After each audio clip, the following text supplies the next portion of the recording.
This is your host विजय। और आज जो हमसे जुड़ने वाले हैं वो प्रो कबड्डी में बहुत ही one of the most exciting coaches जिनको हम मानते हैं प्रो कबड्डी में, आज हमसे वो जुड़ने वाले हैं। आप लोग नहीं जानते होंगे लेकिन ये फॉर्मर इंडियन प्लेयर भी रह चुके हैं। 2004-2007 विश्व कप में इन्होंने इंडिया को ट्रॉफी जितवाई हुई है। 2007 में तो एज ए कैप्टन भी खेल चुके हैं ये। प्लस इन्होंने 2 बार एशियन गेम्स में गोल्ड मेडल जीता है। One of the most profound readers of Indian kabaddi in the past. आज हम बात करने वाले हैं मनप्रीत सिंह सर। हेलो, नमस्ते सर। हाय, कैसे हो? सर मैं ठीक हूँ, आप कैसे हैं सर? बहुत बहुत बढ़िया भाई। जी, और आपके फैमिली में सब कैसे हैं अभी? सभी अच्छे हैं भाई, घर पे ही है और जो लॉकडाउन है उसका फुल पालन कर रहे हैं। सो घर पे ही है सभी और बहुत अच्छे हैं। सर आप बहुत हमको बहुत खुशी हुई आप ये लाइव इंटरव्यू के लिए आप एग्री हो, and thank you so much for joining. अरे भाई, जैसा कि थैंक हमने यू। आपके करियर को स्टडी किया है और जी जी हमने अभी तक जो देखा है, आप बहुत ही प्रोफाउंड रेडर रहे हैं इंडिया के लिए। बहुत जी सारे मेडल्स जीते हैं आपने। जी so thank you so much sir for joining. And हम इंटरव्यू में कुछ हमारे बनाए हुए क्वेश्चंस और कुछ फैंस के आस्क क्वेश्चंस होंगे, वो जी आपसे पूछेंगे एंड आप उनका आंसर बताइए। तो शुरू करूं?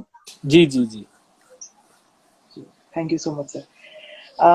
मनप्रीत सर, आपने इंडिया के लिए 12 इंटरनेशनल मेडल्स लिए हैं और आप दो बार वर्ल्ड कप भी जीते हैं।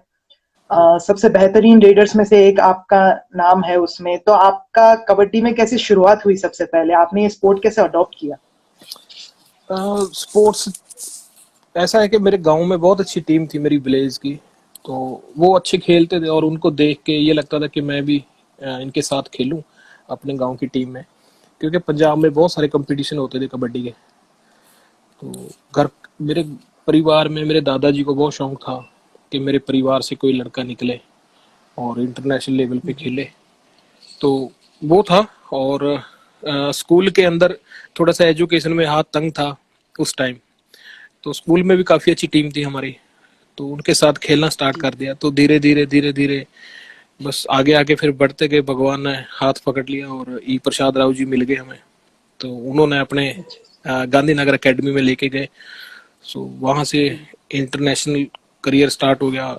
इंडिया टीम में सिलेक्शन हो गई और पंजाब के लिए कंटिन्यू नेशनल खेलता रहा मैं। तो ऐसी शुरुआत हो गई। जी। आपने इंडिया को फर्स्ट टाइम रिप्रेजेंट किया था 2000 एशियन चैंपियनशिप में, अगर मैं गलत नहीं हूँ तो, जी जो कि जी श्रीलंका में हुई थी सबसे पहले।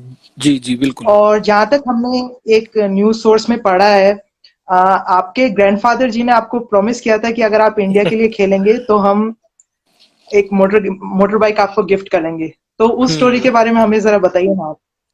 वो स्टोरी ऐसा है कि पंजाब में सभी बच्चों को होता है कि उनके पास इनफील्ड मोटरसाइकिल हो। और थोड़ा सा जी मेरे हिसाब से पूरे इंडिया में सबसे ज्यादा अगर फैशन की बात करें हम या खाने पीने की बात करें तो पंजाबी सबसे आगे आते हैं। तो वो देखते बिल्कुल। थे जो मेरे गांव में लड़के थे या शहर में लड़के थे जहाँ हम खेलने जाते थे, तो सभी के पास इनफील्ड मोटरसाइकिल होता था। तो दादाजी को मैं दादाजी को बोलता था कि दादाजी मेरे को मोटरसाइकिल लेके दे दो। तो वो बोलते थे कि बेटा मोटरसाइकिल तो तभी मिलेगा जब तो इंडिया खेलेगा। तो इंडिया खेलेगा वो बात वो बात कहीं ना कहीं अंदर बैठ गई। तो जहाँ 2 टाइम मेहनत करता था, फिर 4 टाइम स्टार्ट कर दी, दिन में भी रात में भी बस मेहनत करता रहा प्रैक्टिस करता रहा। और थोड़ा सा लक भी साथ में था, तो भगवान ने साथ दिया और इंटरनेशनल खेला मैं। तो जैसे ही मैं खेल के आया 2000 में श्रीलंका में एशियन चैंपियनशिप हुई थी, उसमें इंडिया ने गोल्ड जीता था। सो उस टाइम सबसे यंग लड़का मैं था इंडिया टीम का। मेरी शायद एज 18 या 19 साल एज थी मेरी। और काफी सीनियर प्लेयर थे हमारे, उनके साथ खेल के आया था मैं। तो उस टाइम आते ही दादाजी ने सबसे पहले मोटरसाइकिल दिया मेरे को। तो बहुत खुशी मिली और आज भी वो गिफ्ट मैंने अपने घर पे बड़े संभाल के रखा हुआ है। जी जी जी। आपने मेंशन किया कि आप पंजाब के लिए बहुत बार आप रिप्रेजेंट कर चुके हैं सीनियर नेशनल्स में। उस वक्त कैसे कंपटीशन हुआ करता था? जो लोग अपने इंडिया के ही प्लेयर्स क्योंकि वहां होते थे, तो वहाँ कंपटीशन कैसा था उस टाइम पर? तो पंजाब में 2 तरह की कबड्डी खेली जाती है, एक सर्कल कबड्डी और एक नेशनल स्टाइल कबड्डी। जो हम अभी खेलते जी हैं, जो प्रो कबड्डी हम देखते जी हैं, वो नेशनल स्टाइल कबड्डी होती है। एक कबड्डी होती है सर्कल कबड्डी, वो काफी बड़ा ग्राउंड होता है उसका। और उसमें रेडर को सिर्फ एक ही लड़का पकड़ेगा। तो वन रेडर वन डिफेंडर होती है वो गेम, तो वो गेम ज्यादा होती है पंजाब में। सो उनके साथ बहुत खेला हूँ मैं पंजाब में, तो वहां से शुरुआत हुई है ये। हमारे एक फैन है रोहित बागड़े करके उनका नाम है, उन्होंने पूछा है कि क्या आपको लगता है कबड्डी अभी के टाइम पे और ज्यादा कंपेटिटिव हो चुकी है इन कंपैरिजन आप जब खेलते थे तब के टाइम से? देखो, पहले जो कबड्डी थी वो थोड़ा सा मिट्टी में खेली जाती थी, और जो मिट्टी में मड में कबड्डी खेली जाती है वहां पे रेडर का और डिफेंसर का, मतलब डिफेंडर और रेडर दोनों का सेम ही काम होता है ग्राउंड पे। तो रेडर में भी उतनी स्पीड होती है और डिफेंसर में भी उतनी स्पीड होती है। लेकिन जो मैट पे कबड्डी आई है, ये देखने में बहुत अच्छी लगती है, और ये जो हमने प्रोग्रेस की है कबड्डी में, ग्रोथ की है कबड्डी ने, वो मैट पे ही की है अभी प्रो कबड्डी आने के बाद। लेकिन जो मिट्टी में खेलने का मजा है वो अलग ही है। और एक्सपीरियंस शेयर करूं तो उस टाइम के जो प्लेयर थे वो ज्यादा स्किलफुल प्लेयर्स होते थे। ऐसा नहीं था कि उन्होंने एक मैच में स्कोर कर दिया या एक साल अच्छा खेल दिया, 2 साल अच्छा खेल दिया, उसके बाद उनका नाम ही खत्म हो जाता था। वो प्लेयर नहीं थे पहले। पहले जो प्लेयर होते थे वो कंटिन्यू 10 साल, 15 साल, 20 साल बहुत अच्छा परफॉर्म करते थे। और जो उनकी स्किल थी वो इतनी उनकी फेवरेट स्किल होती थी और इतनी मास्टर होते थे वो अपनी स्किल में, कि वो आजकल देखने को नहीं मिलता है। जितने भी हमारे रेडर्स हैं या डिफेंडर हैं, बहुत कम हम देखते हैं जिनके पास, एक रेडर के पास 3-4 स्किल हो। पहले सभी रेडर जितने भी, चाहे वो तमिलनाडु का रेडर हो, महाराष्ट्र का रेडर हो, एमपी से हो, या फिर हरियाणा से हो, पंजाब से हो, यूपी से हो, सभी मास्टर होते थे। और वो अपनी अपनी गेम में इतने मास्टर होते थे कि उनको सही करना होता था हर मैच में, डिफेंडर को भी, रेडर को भी। और वो कंटिन्यूज करते थे 1 ईयर 2 ईयर। ऐसा नहीं था कि जो आज के प्लेयर हैं कि अच्छे स्टार प्लेयर बन गए और 2 साल के बाद करियर ही खत्म हो जाता, पता ही नहीं चलता कहाँ गए। पहले ऐसा नहीं था, वो कंटिन्यू खेलते थे और 15-15, 20-20 साल कबड्डी खेलते थे सभी। तो मैं उनमें खेला हूँ। लेकिन जो आज की कबड्डी है ये बहुत फास्ट हो चुकी है, इंजरी ज्यादा है इस गेम में। तो बहुत जो यंग बच्चे हैं वो इंजरी को कवर नहीं करते, रिकवर नहीं करते हैं, जल्दी अपनी गेम स्टार्ट कर देते हैं इंजरी होने के बाद। तो उनकी गेम अच्छी होने की बजाय और खराब हो जाती है। तो सभी को मैं यही रिक्वेस्ट करता हूँ कि अगर आपको पुराने प्लेयरों की तरह लंबा खेलना है और अपना स्किल में मास्टर होना है, तो आपको बहुत जरूरी है कि आप इंजरी को भी रिकवर करें, फिर दोबारा गेम में आए। आपने 2004 वर्ल्ड कप खेला है और 2007 में आप कैप्टन भी रहे हैं, आपने उनको टाइटल जिताया। इंटरनेशनल लेवल पे अगर हम देखें तो इंटरनेशनल टीम्स थी उस वक्त की, क्या आपको उनके खिलाफ कंपटीशन महसूस होता था? मतलब आपको अपोजिशन कैसे लगता था? क्या वो कॉम्पिटिटिव होते थे या? पहले क्या था कि जो इंटरनेशनल कबड्डी टीम थी हमारी, वो सभी मास्टर होते थे अपनी स्किल में और बहुत ही अच्छा खेलते थे। जो इंटरनेशनल लेवल पे टीमें आती थी, जब इंटरनेशनल टूर्नामेंट्स होते थे, तो वहां पे पाकिस्तान, बांग्लादेश, श्रीलंका, नेपाल, कोरिया, जापान, ये टीमें आती थी। सिर्फ और सिर्फ जब इंटरनेशनल टूर्नामेंट होता था उसके लिए ही कैंप वो करते थे, वो खेलने आते थे। लेकिन जो इंडिया की कबड्डी टीम थी और पाकिस्तान की कबड्डी टीम है, ये कंटिन्यू प्रैक्टिस करते हैं और कंटिन्यू खेलते हैं अपने देश में। पाकिस्तान में बहुत कबड्डी खेली जाती है। तो इन दोनों की जो कंपटीशन था वो बहुत अच्छा होता था, लेकिन बाकी इतने अच्छे नहीं थे कबड्डी में। तो उसका रीजन यही था कि वहां पे कंपटीशन ज्यादा नहीं था। अभी जैसे कबड्डी ने ग्रोथ किया, कबड्डी ने आगे बढ़ी है, तो सभी कंट्री ने बहुत अच्छा खेलना स्टार्ट कर दिया है और स्पेशली अच्छे अच्छे कोच रखने स्टार्ट कर दिए हैं, कबड्डी को फॉलो करना स्टार्ट कर दिया है। तो इसलिए बाकी कंट्री भी अच्छी हो गई है, पहले ऐसा नहीं था। जैसा कि आपने बताया कि इतना कंपटीशन नहीं हुआ करता था उस टाइम पे। 2007 वर्ल्ड कप की हम बात करें तो आपने फाइनल में बहुत ही अच्छा प्रदर्शन करके और इंडिया को टाइटल जिताया। ईरान के खिलाफ आपका फाइनल था उस वक्त, तो उस मैच के बारे में आप बताइए ना, वो मैच कैसा रहा आपके लिए? क्या फीलिंग थी उस मैच में आपकी? हाँ, पहले मैं 2001 में हम मलेशिया खेलने गए थे, उसमें ईरान फर्स्ट टाइम आई थी, ईरान की टीम।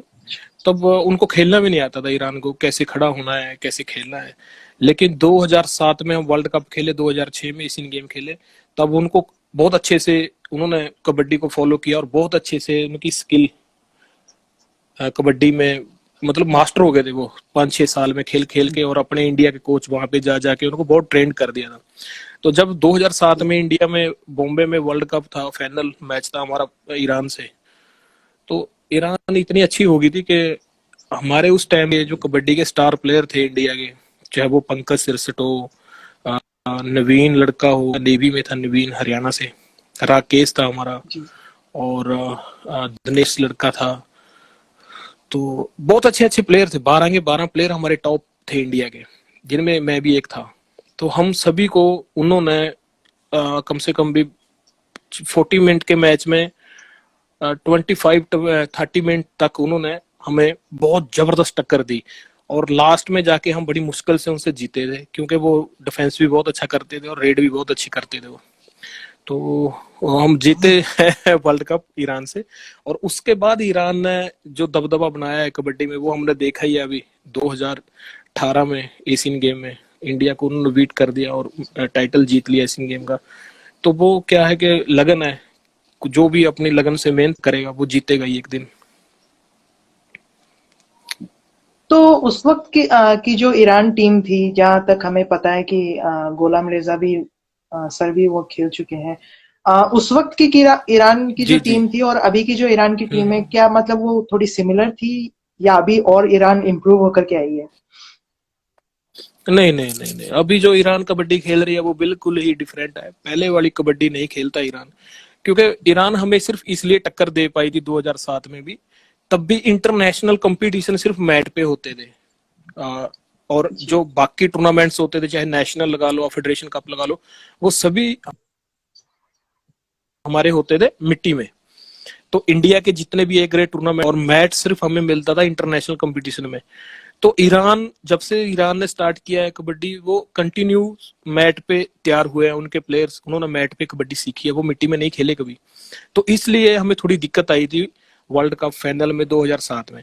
लेकिन जो अभी ईरान की टीम है वो बहुत स्किलफुल हो गया है डिफेंस में खास करके, लेकिन जो रेड की स्किल है, जो मैच खेलने का स्टाइल है, वो आज भी उससे बहुत दूर है। बहुत कुछ सीखना होगा ईरान को अभी इंडिया को हराने के लिए और आगे इंडिया के साथ कंपटीशन में। लेकिन ये भी नहीं हम मान सकते कि ईरान बहुत कमजोर टीम है, क्योंकि डिफेंस बहुत अच्छा करते हैं वो, और डिफेंस में वो झिझकते नहीं है, सपोर्ट जल्दी देते हैं, स्पीड ज्यादा है। लेकिन जो उनकी रेड की स्किल है, रेड करना, वो थोड़ी सी अच्छी नहीं है। ना उनको बोनस करना आता है, ना ही रीच के साथ टच करना आता है, और ना ही डुकी मारना आता है। तो ये काफी सारी स्किल है जो ईरान के पास नहीं है। अगर ये ईरान इन चीजों को अडॉप्ट करता है और ये चीजें सीखता है, तो फिर इंडिया के लिए बहुत मुश्किल हो जाएगा। आप 2 बार वर्ल्ड कप जीत चुके हैं, आपने 2 बार एशियन गेम्स में भी गोल्ड मेडल जीता है। तो उन सब टूर्नामेंट्स में से अगर आपको कोई एक फेवरेट मेमोरी पिक करनी हो आपके कबड्डी के करियर में एज एन इंडियन प्लेयर, तो आप किसको पिक करेंगे? देखो, जब आप इंडिया के लिए, मैं नहीं, कोई भी स्पोर्ट्समैन है पूरे इंडिया में सभी गेमों में, जब आप अपनी कंट्री के लिए मेडल्स जीतते हो, और जब आपको मेडल सेरेमनी होता है, वहां पे आपके कंट्री का फ्लैग, वो हमारा राष्ट्रीय गान बजता है और ऊपर जाता है, सबसे ऊपर जाता है, इसका गोल्ड होता है, वो दृश्य होता है, वो चीजें देखने, वो हम बयान नहीं कर सकते, वो सिर्फ एक स्पोर्ट्समैन ही उस चीज को फील करता है और समझता है। तो वो ही मूवमेंट होता है सबसे बड़ा, जब आपका फ्लैग सबसे ऊपर जाता है, राष्ट्रीय गान बजता है और मेडल आपके गले में होता है, तो आपका जो दिल है वो फट फट के बाहर आता है। आपको ये महसूस दिलाता है और करता है कि आपने जितनी मेहनत की है उसका आज ये फल मिला है आपको, और आपकी कंट्री सबसे ऊपर है।